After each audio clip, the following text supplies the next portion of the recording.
Isa pong mapagpalang umaga sa ating lahat at sa lahat po ng nanonood o manonood po ng FB Live Morning Devotion na ito ay pagpalain po tayo ng Panginoon. At ngayon po ay tayo ay makakapakinig, Panginoon, ng salita ng Panginoon. At tayo po ay aawit sa ating Panginoon. At awitin po natin na ako'y nagtitiwala sa iyo. Hallelujah. Purihin kayo, O Diyos. Hallelujah. Punupuri namin kayo, Panginoon. Salamat po, O Diyos. At sige po tayo mawit sa Panginoon. Ako'y nagtitiwala sa iyo. Kalakasan ko'y nanggagaling sa iyo. Ako'y nagtitiwala sa inyo. Salita niyo ang tanging sandigan ko. At kahit anumang panahon, mabigat man ang maging sitwasyon, kayo lamang ang sandigan, Panginoong Jesus. At kahit anumang panahon, mabigat man ang maging sitwasyon, kayo lamang ang sandigan, Panginoong Jesus. At nagtitiwala sa inyo. Yes, Lord. Hallelujah. Kalakasan ko'y nanggagaling sa inyo. Ako'y nagtitiwala sa inyo. Yes, Lord. Salita niyo ang tanging sandigan ko. Salita niyo. Salita niyo ang tanging sandigan ko. Salita niyo ang tanging sandigan ko. Yes, Lord. Hallelujah. Pinupuri namin kayo, O Diyos. Salamat po, Panginoon, sa umaga na ito, O Lord. Hallelujah. Hallelujah. Pinupuri namin kayo, O Diyos. Salamat po, O Lord, sa kabutihan ninyo, Panginoon. Salamat po sa kagalakan, sa kapayapaan, Panginoon. Salamat po sa buhay na pinagkakalob niyo po sa amin sa araw-araw, Panginoon. O hallelujah, hallelujah. Sige po tayo manalangin sa ating Panginoon. Hallelujah, hallelujah. Pinupuri po namin kayo, O Diyos, na nasa langit, O Diyos. Salamat nga po sa buhay na pinagkakalob niyo po sa amin sa araw-araw.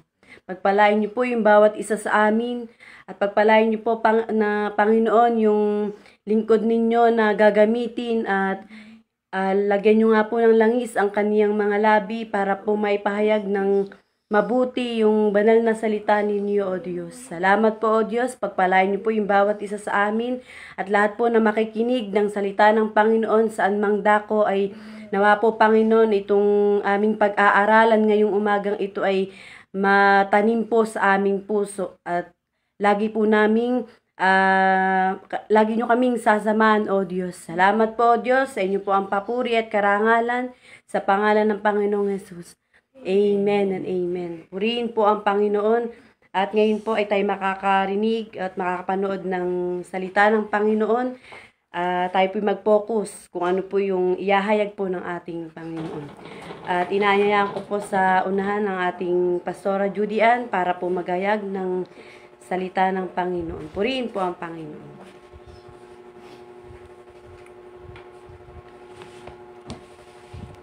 Amen. Purihin po ang Panginoon. Isang mapagpalang umaga po sa bawat isa sa atin. Ang live pong ito ay sa DFC Bigaa, District 8 po, sa pangunguna po ng Pastor Pedro Gondreneos. Amen. Salamat po sa Panginoon. Tayo po'y mag-aaral ang salita ng Diyos sa aklat po ng Habakuk. Aralan po natin ang Habakuk's prayer of faith. Kung ano yung panalangin ni Habakuk. Tayo muna po ay manalangin. O Diyos, salamat po sa pribilehiyo na magamit sa gawain ito, Panginoon. Isang karangalan po sa akin na maparangalan kayo, Panginoon. Salamat po, pagpalain niyo po kaming lahat, maging yung mga kapatid ko na nakikinig at nanonood ng live na ito, ay maranasan po nila ang inyong pagmamahal. Salamat po sa pangalan ng Panginoong Yesus. Amen. Dito po sa aklat po ng Habakuk, chapter 3, verse 1. Sabi po dito, ito ay panalangin ni Propeta Habakuk. O Yahweh, narinig ko ang tungkol sa inyong ginawa at ako ay lubos na humahanga. Ulitin ninyo ngayon sa aming panahon ng mga dakilang bagay na ginawa nyo noon. Maging mahabagin kayo kahit kapag ako ay nagagalit. Dito po kasi yung darating yung pangit na kalagayan. Kaya si Habakuk po ay humihingi siya ng tulong sa Panginoon. Kasi sabi po ng Biblia ay nakakatakot yung araw ng paghatol ng pagpaparusa ng Diyos. At naririnig at nababalitaan ni Habakuk yung mga ginagawa ng Panginoon, yung mga kamanghamanghang bagay. At sa point na ito, siya ay nananalangin ng tulong mula sa Panginoon. Kaya mga kapatid, kung meron man po tayo ngayong pinagdadaanan na hindi maganda, tayo po ay laging humingi ng tulong sa Panginoon. Makakaasa po tayo lagi na tutulungan tayo ng Diyos. Dahil ang Diyos po natin ay mabuti. Amen. Salamat sa Panginoon. At dito po sa verse 3, ang Diyos ay muling nanggaling sa Teman. Ang banal na Diyos ay nagmula sa kaparangan ng Paran. Laganap sa kalangitan ang kanyang kaluwalhatian at puno ang lupa ng papuri sa kanya. Sinasabi po natin, the heavens and the earth declares the glory of God.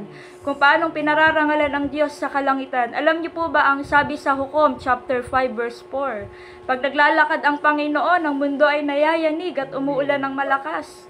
Sa awit naman po, chapter 58, verse 5 hanggang 6. Pag nagagalit ang Diyos, lumilindol at ang bibig ay bumubuga ng apoy. Ang Diyos ay makapangyarihan, siya ay dakila. Nakita po natin kapag ang Diyos ay kumikilos ay may nangyayari po. Kaya kung may mga sitwasyon po tayo ngayon na pinagdadaanan na nagpapahirap ng ating kalooban, tayo po ay magtapat sa paglilingkod sa Panginoon. Ano man po yung mangyari mga kapatid, pag kumilos ang Panginoon, magiging maayos po ang lahat. Kaya umasa po lagi tayo sa tulong at biyaya po ng Panginoon sa ating mga buhay. At dito po sa verse 4, kasi ang sabi po dito, darating siyang sinliwanag ng kidlat, nagubuguhit mula sa kanyang kamay, at doon natatago ang kanyang kapangyarihan. Amen. Sabi po doon, yung may kapangyarihan ang Diyos. Amen po ba na nakatago? Yung kapangyarihang iyon, pag kumilos sa ating mga buhay, sa ating ministeryo, sa ating pamilya, sa ating mga sarili, talagang makikita po natin yung magandang bagay na gagawin po ng Panginoon. The hiding of His power, meron siyang nakatagong kapangyarihan, magtiwala po tayo sa Panginoon. Laging may magagawa po ang Diyos. Minsan, pahihintulutan po talaga yung mga sitwasyon na talagang hindi maganda, pero tandaan po natin mga kapatid. Sabi nga po nung isang pastor, lagi pong may tinuturo po ang Panginoon sa atin. At salamat po sa Panginoon, lagi po tayong maniwala, may gagawin ng Diyos, may kapangyarihan ng Diyos para umayos ang bawat sitwasyon na pinagdadaanan po natin. Lagi lang po tayo magtiwala sa magagawa po ng Panginoon. Sabi po dito sa verse 5, nagpadala siya ng karamdaman at inutusan ang kamatayan upang sumunod sa kanya. Sa ASD po, ang sabi po doon ay, sabi po sa ASD, parating kayong may dalang salot. Bakit po? Alam niyo po ba ang sabi ng salita ng Diyos sa Nahum? Ang Diyos ay mabuti. Hindi siya madaling magalit. Pero tiyak na parurusahan niya yung mga nagkakasala. Mga kamanggagawa ko po, kilala po natin ang ating sarili at una din po sa lahat ay nakikita pa po tayo ng Panginoon. Kung may mga nagawa po tayo o napagdesisyonan na mali, Humingi tayo talaga agad ng tulong sa Panginoon para maitama po yung mga pagkakamali po natin. Kasi alam niyo po ba, pag tayo ay may pagkakamali, pwedeng makaapekto po ito sa ating paglilingkod. Pag may mga nagawa tayong desisyon, pagkakamali, magkakaroon ito ng epekto po sa atin, sa paglilingkod natin sa Panginoon. Pwedeng sa mga kapatiran, pwedeng sa gawain ng Panginoon, pwedeng sa ating pamilya. Kaya, kung meron po tayong nagawang pagkakamali, tayo po ay lumapit sa Panginoon, magpalinis tayo, humingi tayo ng tawad sa Diyos, at magsimula tayong gawin uli ang kalooban ng Panginoon. At naniniwala po ako, mga kapatid, na sapat ang biyaya ng Panginoon para makapagpatuloy tayo ng may katapatan sa paglilingkod. Sabi po dito sa verse 6, huminto siya at nayanig ang lupa. Sa kanyang suliyap ay nanginginig ang mga bansa. Ang mga walang hanggang bundok ay sumasambulat. Ang walang hanggang kaburulan ay lumulubog. Ang daang nilakaran niya noong unang panahon. Sabi po sa ASD ay, ang pamamaraan ng ating Panginoon ay magpakailanman. Sabi nga po, ano yung itinuwid ng Diyos na pwedeng baluktutin ng tao? Mga kapatid, ano man yung sitwasyon mo, lagi mong tandaan, hindi nagkakamali ang Panginoon. Kung ikaw ay naglilingkod sa Diyos, pinili ka ng Panginoon, hindi po nagkamali ang Panginoon. Dahil ang Diyos ay mabuti. Amen? Kaya, pag tayo ay, halimbawa po tayo ay nakapagdesisyon, nakagawa tayo ng hindi maganda, nakagawa tayo ng pagkakamali, mga kapatid, huwag nating hayaang dayain tayo ng kaaway. May laging nandyan ang Panginoon para po sa atin. Kung nakagawa man tayo ng pagkakamali, repent po, baguhin natin yung bagay na nagawa natin, humingi tayo ng tulong sa banal na Espiritu na maitama po natin yung ating mga pagkakamaling nagawa. At huwag nating iisipin na nagkamali ang Panginoon na pinili po tayo. Dahil tayong mga binigyan ng kakayahan lang ng Diyos na magamit sa gawain niya, kailangan gawin po natin yung tungkulin natin para sa gawain po ng Panginoon.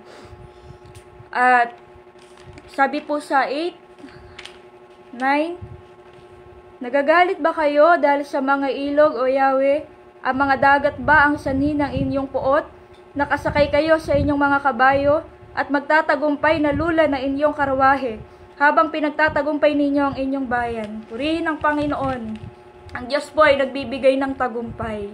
Kaya, yun po yung lagi niyong isipin, ang Diyos ay nagbibigay ng tagumpay. Mga kapatid, kung sinisira po ng kaaway yung relasyon natin sa ating pamilya, relasyon natin sa mga miyembro, relasyon natin sa ating mga kapatid, sa mga pananampalataya, huwag po tayong pumayag. Lagi po nating tandaan kung ano yung kalooban ng Diyos, iyon po dapat yung lagi nating gawin.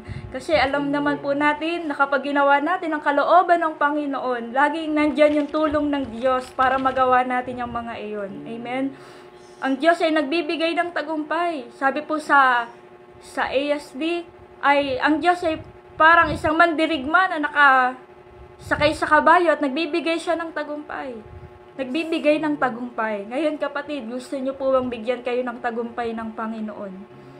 Humingi po kayo sa Diyos. Huwag tayong umasa sa ating sarili. Magaling akong dumiskarte, magaling akong mag-isip, magaling ako sa gantong bagay. Mga kapatid, huwag tayong umasa sa ating sarili.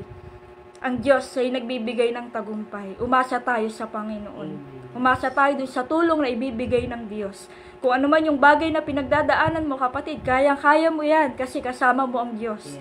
Ano man yung problema mong nakikita, kayang-kaya kang tugunin ng Panginoon. Kaya kang bigyan ng Diyos ng tagumpay. Kasi mula noon hanggang ngayon, ang Diyos nagbibigay talaga po siya ng tagumpay. Kaya wag po tayong matakot na harapin yung sitwasyon na may pinagdadaanan natin ngayon. Tandaan po natin, may Diyos tayo nagbibigay ng tagumpay. Hindi ka pwedeng matalo sa labanan. Amen po ba? Kasi may Diyos tayong nagbibigay ng tagumpay. At yung tagumpay na iyon ay hanggang sa dumating ang Panginoon. Kaya wag po nating pipiliin manghina kung tayo ay nagkakaroon ng kakainisan sa puso, ipaalis po natin yan sa Panginoon. At kung may problema na nakapagpapahina ng ating loob, Tingnan po natin ang pangako ng Diyos. Magbulay tayo ng salita ng Panginoon. Lagi po nating tandaan, hindi tayo pababayaan ng Panginoon. Nakikita ng Diyos yung sitwasyon nyo po ngayon sa inyong pamilya, sa inyong asawa, sa inyong kapatid, sa inyong mga anak, sa inyong mga pastor, sa inyong mga miyembro. Nakikita po yun ng Panginoon. Lagi po tayong magtiwala sa magagawa po ng Diyos. Amen? Ang Diyos po ay nagbibigay ng tagumpay. Huwag po kayong malungkot kung hindi pa natutugunan yung inyong mga panalangin, kung wala pang sagot. Huwag kayong malungkot. May ginagawa po yung Panginoon. Meron siyang kapangyarihan para umayos ng mga sitwasyon natin. Amen? Kaya sabi pa po diyan sa verse 13, lumabas kayo para iligtas ang inyong bayan at ang haring pinili ninyo. Dinurog ninyo ang pinuno ng masasama at nilipol na lahat ang kanyang tagasunod. Mga kapatid, use our authority. Amen po ba? Ang Panginoon, ang sabi po dito, dinurog ninyo ang pinuno ng masasama. Gamitin natin yung authority na ibinigay sa atin ng Panginoon. Binigyan tayo ng kapangyarihan para sirain yung gawa ng kaaway. Lahat ng gawa po ng kaaway. Amen? Kailangan ipakita natin yung ating pananampalataya na hindi tayo kayang pabaksakin ng kaaway. At huwag nating pipiliin na manghina, huwag nating pipiliin na magpatalo kasi tayo ay binibigyan ng kapangyarihan ng Diyos na magtagumpay.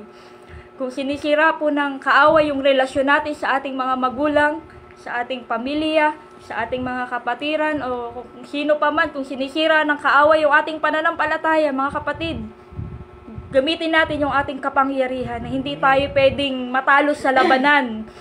Amen. Hindi tayo pwedeng matalo sa labanan, tayo ay mananagumpay. We are victorious dahil ang Diyos ay nagbibigay ng tagumpay. Salamat po sa Panginoon. Kasi kung hindi nagbibigay ang Diyos ng tagumpay, baka lahat tayo ay talo na. Wala kasi po tayong magagawa kung sa sarili lang po natin. Amen? Salamat sa Panginoon kasi ang Diyos ay nagbibigay talaga ng tulong. Kasi kung walang tulong ang Panginoon, nasaan kaya tayo ngayon? Ano yung mga problema yung mapagtatagumpayan natin kung hindi kumikilos at tumutulong ang Diyos? Mga kapatid, ang Diyos ay napakabuti. Ang Diyos ay tapat. Ang Diyos ay nagbibigay ng tagumpay. At gamitin natin yung authority na sirain ang gawa ng kaaway. Hindi pwedeng manalo ang kaaway. Amen po ba? Kasi ang kaaway ay talunan. Tayo ay mananagumpay. Kaya gamitin natin yung authority natin. Gumawa tayo ng mabuti. Daigin natin ng mabuti ang lahat ng masama. Yun po ang kalooban ng Diyos. Magmahalan tayo. Kung nakikita mo yung sarili mo, parang lagi kayo nag-aaway na kapatiran mo, mahalin mo siya, magmahalan kayo. Kasi yung espiritu ng pag-aaway hindi galing sa Panginoon. Kung parang tingin mo ay hindi ka na gumagalaw sa iyong mga magulang, kapatid, tayo po ay tinuturuan ng Diyos na gumalang sa ating mga magulang. Kung sinisira ng kaaway yung paggalang natin, pagrespeto natin, kahit sa ating mga pastor, tayo alisin po natin iyon. Hindi po yun kalooban ng Diyos. Magmahalan po tayo. Yun po ang utos ng Panginoon. Sa verse 16 po, ang sabi po dito, narinig kong lahat ito at ako'y nanginig. Nangatal ang aking mga labi dahil sa takot. Nanghina ang aking katawan at ako'y nalugmok. Tahimik kong ihintayin ang takdang panahon ng pagpaparusa ng Diyos sa mga umaapis sa amin. Naghihintay ng tulong ng Panginoon. Verse 17 po, bagamat di namumunga ang puno ng igos o hindi rin namumunga ang mga ubas, kahit na maantala ang pamumunga ng olibo at walang anihin sa mga bukirin, kahit na mamatay lahat ng mga tupa at mawala ang mga baka sa kulungan, magagalak pa rin ako at magsasaya dahil si Yahweh ang Diyos na magliligtas sa akin. Nag-aantay ng tulong ng Panginoon. Panginoon, kahit pangit ang sitwasyon ngayon, aantayin ko pa rin yung tulong po ninyo. Amen. Aantayin ko pa rin yung pagkilos ng inyong kapangyarihan. Hindi porket hindi pa tumutugon ng Diyos, uupo ka na lang, manghihina ka, iiyak ka. Kapatid, lumaban ka sa pananampalataya, gumawa ka ng matuwid sa harapan ng Diyos. Gumawa ka ng matuwid sa harapan ng mga tao. Ang Diyos ay tumutulong talaga. Kaya sabi ni Habakuk, kahit hindi pa namumunga ang puno ng igos, ano po yung sabi niya? Kahit maantala ang pamumunga ng olibo, kahit walang anihin sa bukirin, magagalak pa rin ako at magsasaya dahil si Yahweh ang magliligtas sa akin. Mga kapatid, purihin ang Panginoon. Kung may bagay man po kayo ngayong pinagdadaanan na mahirap, na mahirap talagang dalhin, mga kapatid, antayin ninyo ang tulong ng Diyos. Amen. Wag niyong iisipin na walang gagawin ng Panginoon. Basta maging tapat po tayo sa paglilingkod sa Panginoon. Gawin natin yung mga tungkulin natin, gawin natin yung ipinagagawa ng Diyos. Gawin natin yung kalooban ng Panginoon at mag-antay tayo ng tulong ng Panginoon. May pinagpe-pray tayo, mga pamilya natin na sila ay makakilala din sa Panginoon. Antayin po natin ang tulong ng Diyos. Amen? At maipakita natin sa ating mga pamilya na yung liwanag ay nasa atin. Para kahit sila makita nila na talagang tayo ay binabago ng Panginoon. Kung gusto nating madala yung ating pamilya sa paglilingkod, mga kapatid, may kailangan tayong gawin. Yung liwanag, kailangan makita nila yon. Makita nila yung buhay na naglilingkod sa Panginoon. Kung nagpe-pray tayo ng ano man yung ating ipinapanalangin na hindi pa tinutugon ng Diyos, mag-antay tayo sa tulong ng Panginoon. Huwag kang susuko, huwag kang manglulupaypay, huwag kang manghihina. Magpakatatag po tayo dahil ang Diyos ay kasama natin, hindi tayo iniiwan ng Panginoon. Minsan, talagang pinahihintulutan yung mga problema para tayo maging matatag. At alam niyo po ba magandang balita, kapag napagtagumpayan natin yung mga problema na pinagdadaanan natin, meron tayong reward mula sa Panginoon. Kaya mga kapatid, magpakatatag po tayo. Mga kamanggagawa kong pastor, mga workers, mga kapatid na nanonood ng live na ito, magpakatatag po kayo. Tutulungan tayo ng Panginoon. Ang Diyos ay nagbibigay ng tagumpay. Ano man yung bagay na ating pinagdadaanan, lagi po nating tandaan, tinutulungan tayo ng Panginoon. Sabi po sa 1 Corinthians, sabi po doon ay lahat ng pagsubok ay pinagdadaanan ng lahat ng tao. Pero tiyak, pag dumating na yung pagsubok, may gumagawa ang Diyos ng paraan para mapagtagumpayan mo yan. Kaya kapatid, mag-antay ka lang. Magkagagawa ng hindi kalooban ng Diyos hanggat hindi ka tinutugon ng Panginoon. Magantay ka sa tulong ng Diyos. Gawin mo ang kalooban ng Panginoon. Gawin mo kung ano yung ipinagagawa ng Diyos. Purihin ang Panginoon. Ang Diyos ay napakabuti. Sabi nga po, lagi nating naririnig, sapat ang biyaya ng Panginoon. At lagi din nating tatandaan na ang banal na Espiritu ay kasama po natin. Hindi tayo nag-iisa, kasama natin ang Diyos. At sabi po dyan sa verse 18, magagalak pa rin ako at magsasaya dahil si Yahweh ang Diyos na magliligtas sa akin. Yun po yung prayer ni Habakuk. Panginoon, kahit sabi dyan ay hindi pa namumunga ang puno ng igos, kahit wala pang aanihin, sabi ni Habakuk, magagalak pa rin ako. Magsasaya pa rin ako dahil kayo magliligtas sa akin. Kahit hindi pa tayo tinutugon sa ating panalangin, magalak pa rin tayo sa Panginoon dahil alam ng Diyos yung pinakamabuti sa atin. Kahit wala pang tugon, tandaan po natin, alam ng Diyos ang lahat ng bagay. Kung ano yung kailangan mo, alam yan ng Panginoon. Kaya magpakatatag po tayo. Verse 19, ang Panginoong Yahweh ang sa akin nagpapalakas. Tulad ng usa, tiyak ang aking mga hakbang. Inaalalayan niya ako sa mga kabundukan. Praise God. Ang Diyos ay nagpapalakas. Amen. Pag hindi mo na kaya, humingi ka ng lakas sa Diyos, nagpapalakas ang Panginoon. Amen. Ang Panginoong Yahweh ay nagpapalakas. Sabi ni Habakuk, tulad ng usa, tiyak ang aking mga hakbang. Amen. Palalakasin ng Panginoon ang ating mga binti para makaakyat tayo sa matataas na bundok. Ibig sabihin po kung ano man yung bagay na nasa harap niyo po ngayon, mga kapatid. Kung ano man yung bagay na ating pinagdadaanan, magalak pa rin po tayo sa Panginoon. Ang Diyos ay nagpapalakas. Kung tingin mo ay parang nanghihina ka na, kapatid, may kalakasan mula sa Panginoon. Huwag mo pong kalimutan yan. Kapag parang ikaw ay nanghihina, mayroon nandyan ang Panginoon. Hallelujah. Salamat po sa Diyos. Lagi po nating tatandaan, ang Diyos ay napakabuti. Aalalayan tayo ng Panginoon. Hindi tayo pababayaan ng Diyos. Sabi po sa Epeso, pag-aralan natin kung ano ang kalooban ng Panginoon. At yun po lagi ang ang mangyari. Yun po lagi yung magawa po natin.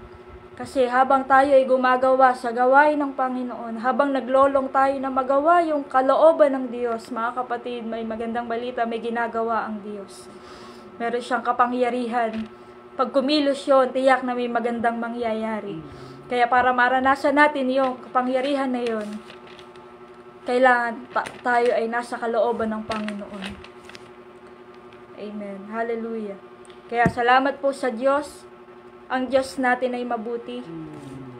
At ang akin pong may iwan sa ating lahat ay magpakalakas po tayo, mga kapatid. Huwag kang manghina. Kaya mo yan. Amen. Kaya mo yan, kapatid. Kaya natin lahat ng bagay dahil may tulong na nanggagaling sa Panginoon.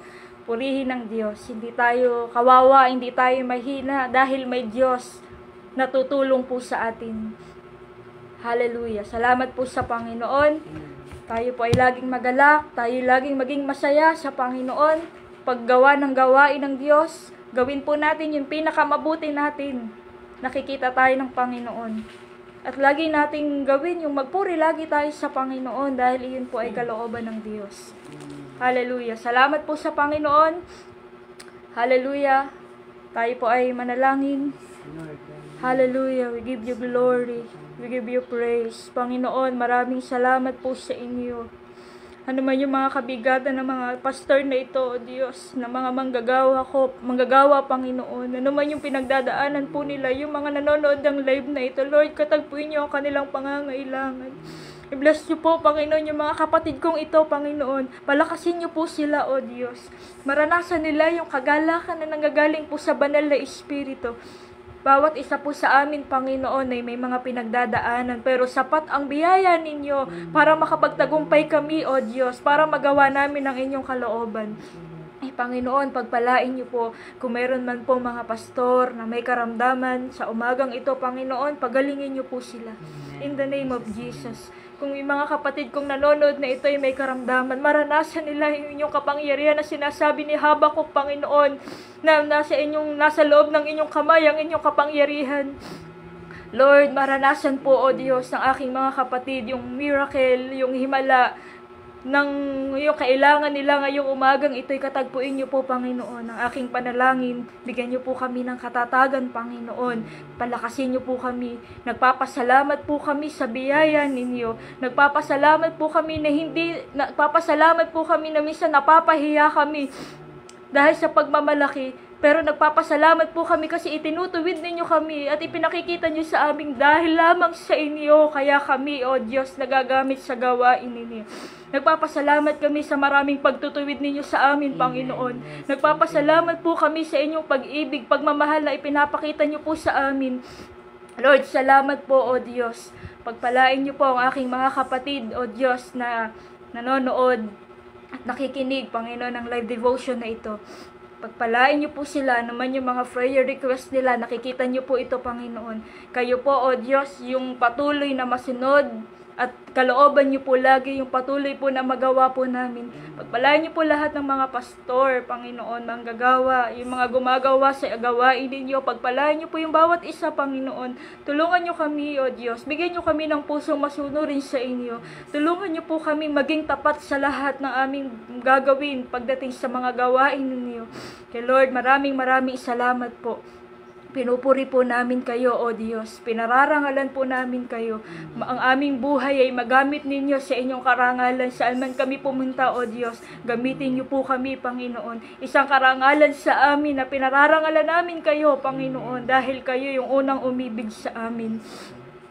Panginoon, maraming salamat po. Hallelujah. Kayo po yung magpala po sa bawat isa.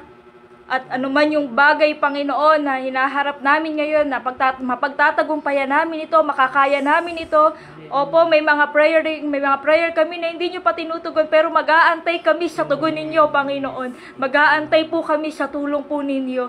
Hallelujah, hanggat hindi pa kayo tumutugon, gagawin namin yung pinakamabuti naming paglilingkod para maparangalan po namin kayo. Salamat po, Panginoon. Sa inyo po namin ibinabalik ang lahat po ng kapurihan at pasasalamat sa pangalan ng Panginoong Yesus. Amen. Amen. Maraming salamat po sa bawat isa. Pagpalain po tayong lahat ng Panginoon. God bless po.